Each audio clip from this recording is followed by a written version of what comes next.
Bonjour à tous, on se retrouve pour un nouveau piège d'ouverture.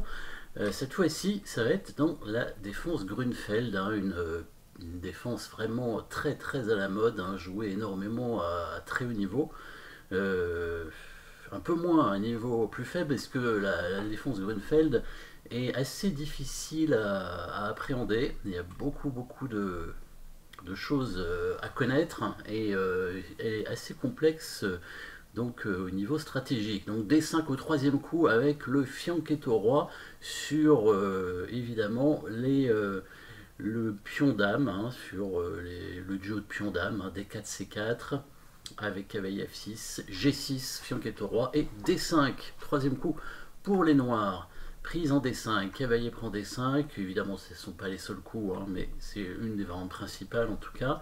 Les noirs échangent ici le cavalier en C3, et ensuite se développe avec le fond G7. Donc l'idée des noirs, hein, c'est de créer un pion faible, un pion arriéré en C3, un pion isolé en A2 qui peut être faible pour la finale. Hein. Le pion A2, pion C3 va être un peu plus faible au milieu de partie.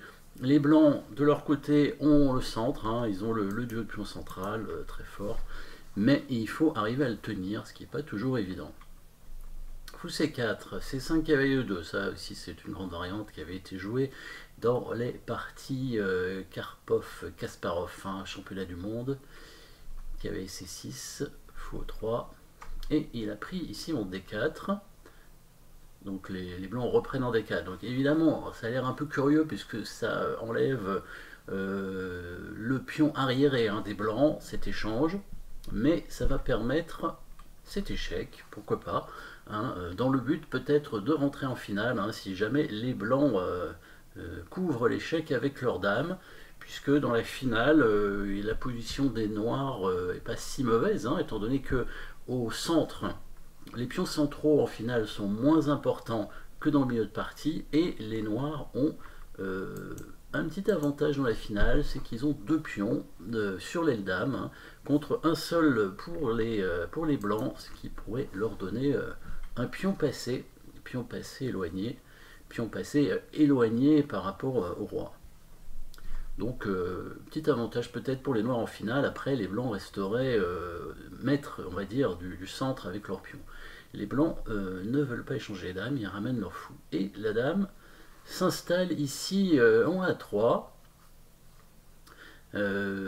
Bon, active bien sûr, mais attention, hein, est-ce qu'elle ne va pas se faire enfermer cette dame? Bon, pour l'instant tout va bien, il y a des cases. Alors, tour B1, les blancs ont quelques idées quand même apparemment.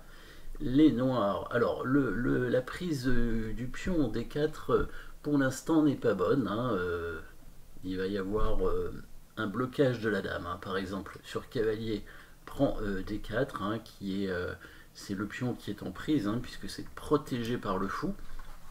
Les blancs avaient l'intention de mettre donc leur fou en B4 et du coup attaquant la dame, hein, et attaquant aussi le cavalier, hein, donc une attaque double assez embêtante évidemment.